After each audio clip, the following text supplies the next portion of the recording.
KRTV, East Lansing. Hi there, come on in. I'm Fred Trost, and I have a question for you. Do you know what largemouth bass, lake dredging, and country music have in common? I'll give you the answer in just a moment, because it's Thursday night and time for Michigan Outdoors.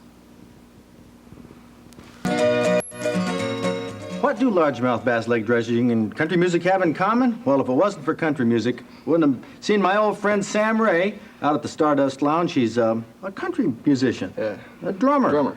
And you came up to me and you said, guess what I caught? 5-pound, 19.5-inch largemouth bass. And you were pretty excited about it. Real excited, yeah. I nearly fell off the boat. But you weren't in a boat. I was on the boat. Oh, you were on the boat? In it, yeah. And you were fishing Lake Lansing? Lake Lansing out in the weeds. Now, here's where we come to dredging. Ned Fogel, you're from the DNR Fisheries Division. Lake Lansing has been in the news a lot. Dredged out over several years. And you would think that when they went through with all that machinery and equipment, it would wipe out the fish.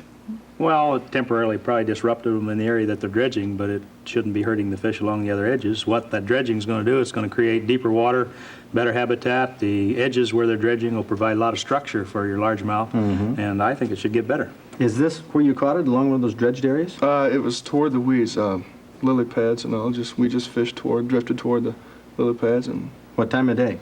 It was about 7 o'clock in the afternoon, early evening. And you caught it on, well, you obviously are a professional fisherman. Trusty Zebco 202. With equipment like this and a beetle spin.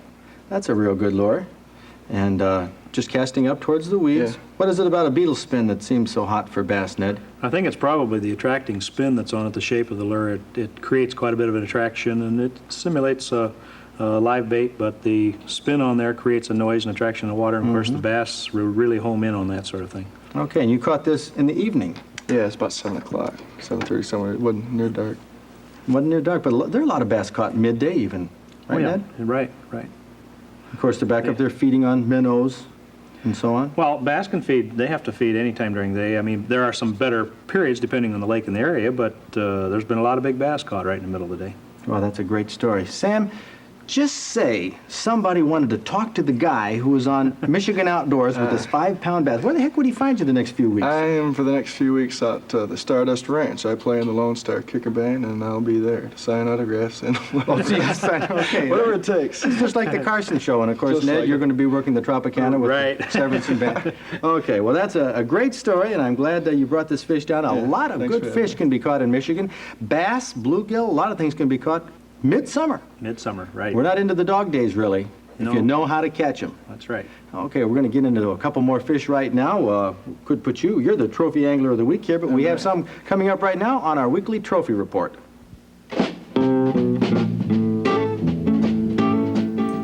We usually end our trophy report with the biggest fish, but we'll open up this week with a big Anchor Bay Great Lakes muskie. It's being held by Chris Lucas, whose dad Joe from Centerline caught it a month ago. 29 pounds, 1 ounce. It hit at 2:30 in the afternoon on a lure they call a salty boogie.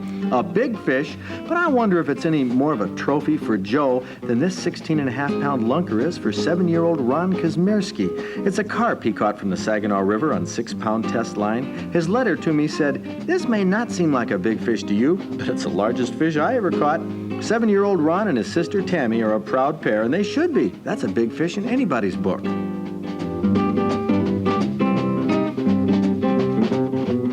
Another proud junior angler is 9-year-old Jason Ayo from Gladstone in the UP. His letter said, "I caught this 21-inch, 4-pound rainbow trout in the Gladstone Lagoon with a wiggler on a bottom rig. After a good fight, he threw the hook as I was bringing him to shore, and I had to land him with my bare hands." Jason, there's nothing better than a good fish, except maybe a good fish story to go with it. You've got it. Congratulations.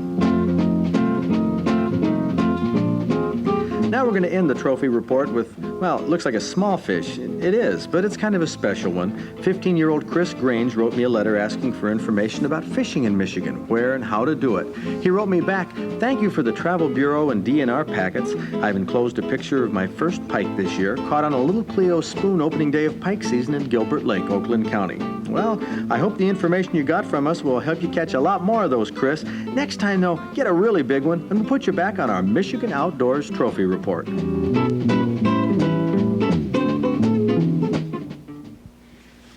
You know, a lot of the trophies that get reported to us come from letters that you viewers write, and let me tell you, we get a lot of suggestions and sort of goofy ideas sometimes, don't we, Ed? Well, maybe. Last time we were out walleye fishing, we bumped into Jack Dahlberg of Royal Oak, and he sent us this letter. He says, Monday, my wife and I went out for a ride to cool off. We stopped and started to troll, and we had 3 nice walleye on when she became sick. Uh-oh. We'd been fishing about 3/4 of an hour, but the rocking of the boat just got to her. She placed a brown paper bag against her stomach, and she began to feel better. Oh, naturally. We have used this method for years, and it has worked, but just don't ask me why. Well, don't ask me why either. That might not be such a goofy idea. If you have an answer and you know the reason that works, write to us and tell us. We'd like to know.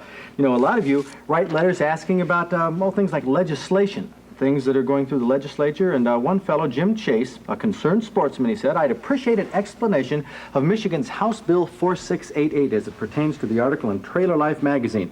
Well, Jim, all I can say is it looks like the lawyers have been at it again. Here's what you saw in Trailer Life. It said, a person shall not transport or possess in or on a motor vehicle, boat, aircraft, or other vehicle prepared by mechanical means a firearm other than a pistol. Some other things that this legislation says, at least what was quoted in the magazine, if the weapon is loaded, you could get 2 years in prison and $2,500 fine. Unloaded, 90 days, $100 fine. Bob Garner, you're the legislative aide for the House Conservation Committee. Just the man to answer the question, what does this bill mean? It would appear that you can't take a firearm anyplace. Fred, that's not quite true.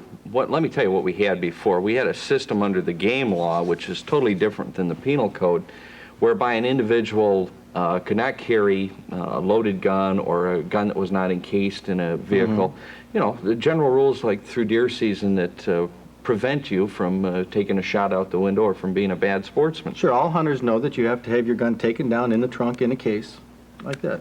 That's correct. But that was in the game law, and the prosecutions for criminal acts like driving downtown city of East Detroit and having a loaded gun in the car were all handled under a game law provision. Well, a judge in the Upper Peninsula thought that was stretching the power of the game law a little too far. So you're right, the lawyers went back to work and they drafted up this piece of legislation, which they put in the penal code. And we passed another version for the game law, including in the phrase in an area frequented by wild birds or animals. And how this really came about is it stemmed from a traffic stop that that a policeman in the city of East Detroit did make with a 12-gauge double barrel present in the front seat, 3 o'clock in the morning, loaded with double-aught buckshot. Obviously not a hunter or going out to Obviously the not. target range. That's right, or going over to his buddy's house to work on the gun or anything else. It was just, he was looking for trouble. So he brought him in under the game law, and the judge said, hey, he wasn't in an area frequented by wild birds or animals, so therefore we had to go back again and put this in the penal code. Bottom line is, though, sportsmen should have no worry about this at all. So long as they're carrying a gun in a closed case or in the trunk and not loaded, they shouldn't have any problems. But it says, though, if unloaded, such as taken down in a case, then violation is punishable by imprisonment for not more than 90 days or a fine of not more than $100. It appears that you could be arrested. There are some other portions to the act that weren't quoted in Trailer Life magazine that make some difference on setting the facts prior to getting this section. So You mean if the other sections have to do with what, criminal intent or something like that? Yeah, things like that, right. So they have to have a reason. And if you are a law-abiding sportsman, especially if you carried a hunting license with you, you had a sporting gun and it was properly broken down, you say no sweat? No sweat. Well, I hope not. Lawyers might go back at it again. Who knows? Well, we'll wait and see on that. Well, Fred, I'll tell you what, I hunt and fish is about as much as anybody you know, and I'll still carry my guns around in the trunk. I don't think there'll be any problem at all. Okay, well, that's encouraging news on that law. What about this legislation, I think it was Bill 448, that would essentially ban handguns? Well, we're getting down towards the end of the 2-year session. My assumption is, since that bill has not come out of committee in the Senate, and that again is over in the Senate, that we probably won't hear too much of it. And I would suspect, unless something comes up that I don't know about, that the bill will probably die at the end of session. Okay, well, that's one that sportsmen are concerned about, and those bills, some very radical ones, are introduced. Yes. It's important to keep on top of those, though. Absolutely, absolutely. You don't want to see anything sneaking through. Okay, we have just a little bit of time here. What about the law, speaking of handguns, that would allow during deer season using a handgun for deer in southern Michigan? House Bill 4930, Fred.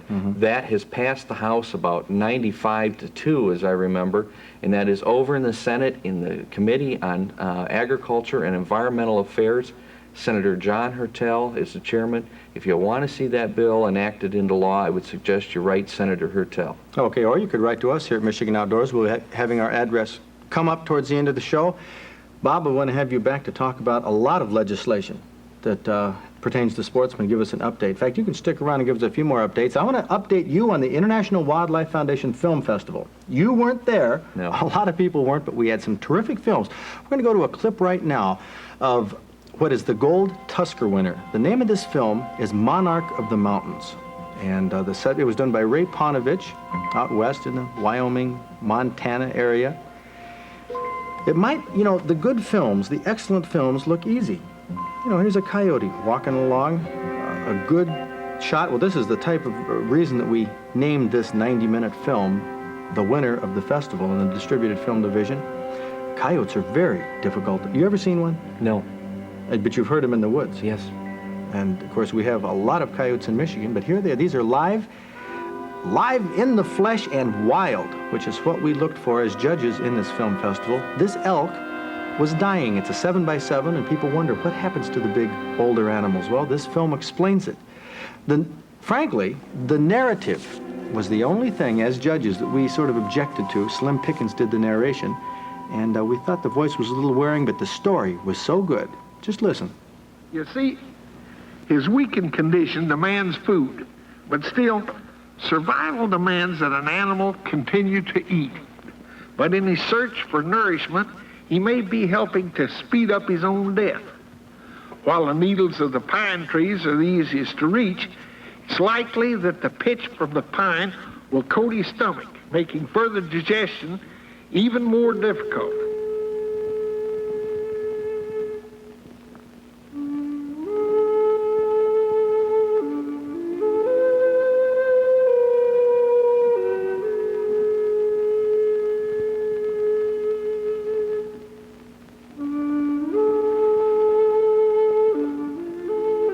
Winter combined with disease and old age is an unpleasant but effective means of population control. Humbled by the overpowering cycle of life and death, the bull too has served a purpose. He has created a new generation and inspired the lucky few who have observed him. But the mountain environment is not just pretty scenery, healthy animals and cute newborns playing in the grass. There's the other side of the beauty of life. In the cycle, death is as necessary as life.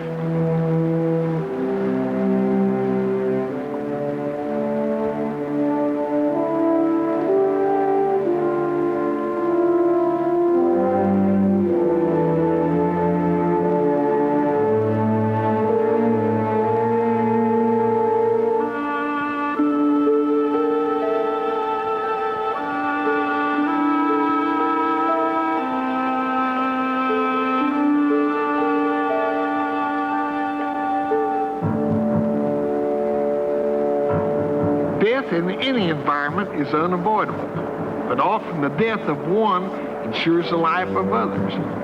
Bulls that have grazed together, perhaps even battled each other during some rutting season past, pay final respects or offer final challenges.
Boy, that's drama, isn't that, Bob?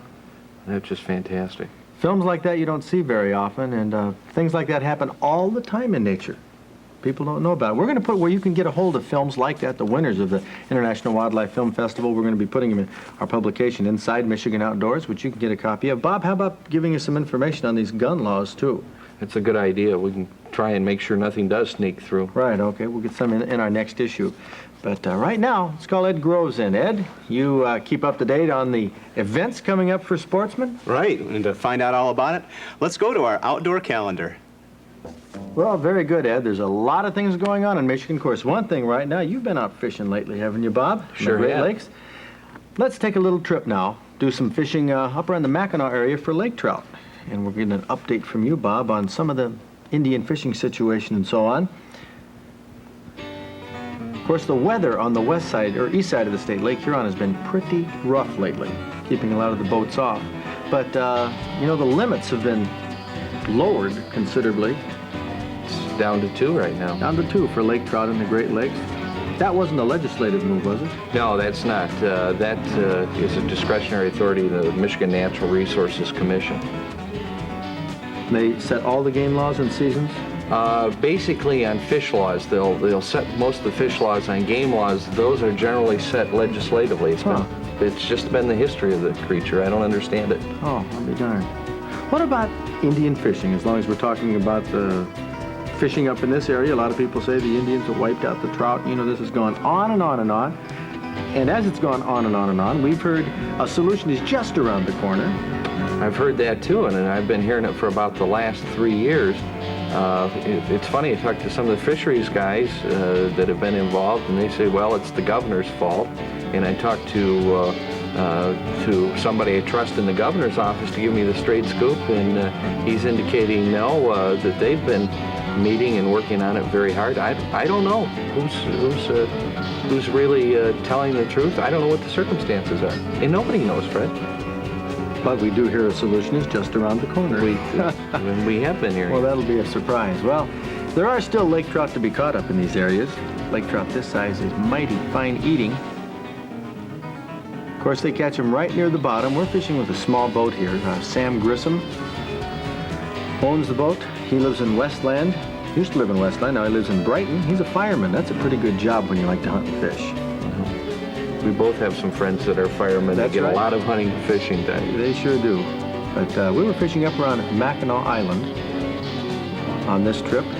Catch a stringer of lake trout. Of course, at the time, the limit was a little more liberal than it is now. It's down to 2. We'll remind you of that. You know, the fishing has been real good on the piers. The salmon, well, it depends. The weather, as we get into the fall, gets a little tougher. Although this week at Manistee, they have really been killing the Chinook salmon. That's what Emil Dean gave you a report? Yes, he did. What did he say? Well, he said yesterday morning, for example, 2 of his friends in a small boat went out. Were in by 9:30 in the morning with 10 kings, their limit. Wow. 5 of them over 20 pounds. Can't beat that. Well, you know, even if you catch a stringer of fish like that, lake trout that size, that's not all bad. That's fantastic. What's your favorite recipe? I like the boiled trout. Fish boil, that's a good one. What about you, I'd Ed? have to agree. That's a great way to eat them. What about bluegill? Fried? Fried? You probably skin them or Beer batter. beer batter. Hey, I got a recipe for you. It's called Simple Sunfish. You don't even have to take the skin off. You don't have to scale them. That's right. Great. Let's That's take a great. look at this. Take a look at this recipe. Now, this is one that I did a couple years ago. This was Son's mustache in the old days, but I did a little camping setup. It's called Simple Sunfish because all you do is field dress these sunfish, and they can be very small. And the ingredients we use are easy to take along camping. There's a little bag of sunfish, bluegills. Look kind of small, don't they? Yeah. Well, they are sometimes a pain in the neck if you want to fillet them, but all you need is some cornmeal, some capers. You ever had capers? No. Well, they're tasty addition. A couple lemons, some butter, and that's all you need for this recipe. Remember, we haven't even skinned them or scaled them. Take some butter, maybe 2/3 of the butter, and you melt it, get it going in a little container. Meanwhile, we're going to take these sunfish and get them ready for the pan. Okay, I'm getting out my filleting knife, but I'm not going to fillet them. I double bag them. You know why I double bag them? No. Oh, keep them in the refrigerator? Keeps it from water from seeping out. Yeah, you bet, especially on a perch or a bluegill, something like that. Their spines poke through, and the next thing you have a certain odor in your refrigerator. So I double bag them. But this is all you do. I'm just cutting the heads off right now. Cut the heads off and the belly fat off. And scrape out the insides. That's it. Ready to go in the pan. I know people say you're crazy. This isn't going to work. You're going to get a mouthful of scales. Well, just wait and see. But it doesn't take long at all. You know, I know a lot of people who fillet bluegills. Yes, I do that. You fillet them? Yep. You going to enter our fish filleting contest? Sure. It's up in Ludington, you know, Labor Day weekend. I'll be there. I wonder how Ray Nichols does on filleting bluegill. We're also going to do this at the boat show. We're going to have a fish filleting competition there in February. But there we just take the heads and the intestines, drop them in a bag, and that's that. These fish are ready to go. You want to wash them off a little bit. Now to the rest of the recipe.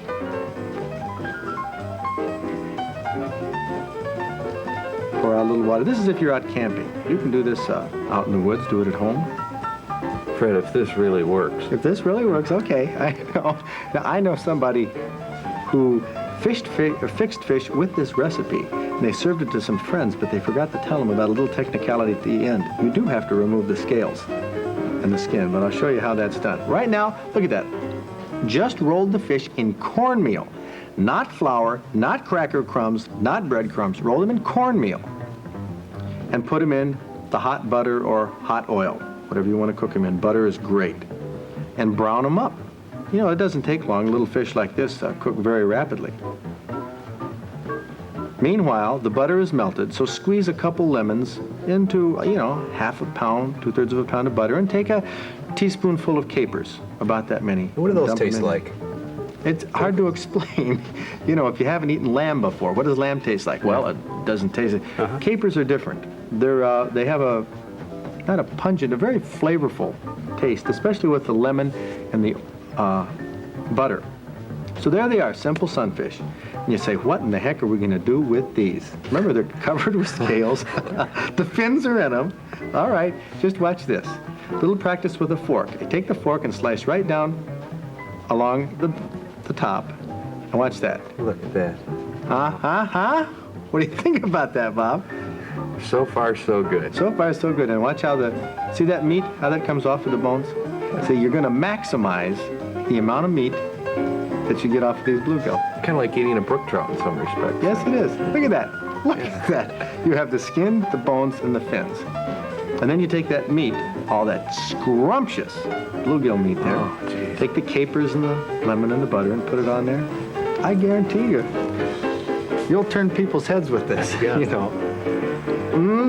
Yeah. It is. It's that good and it's better. It's called Simple Sunfish.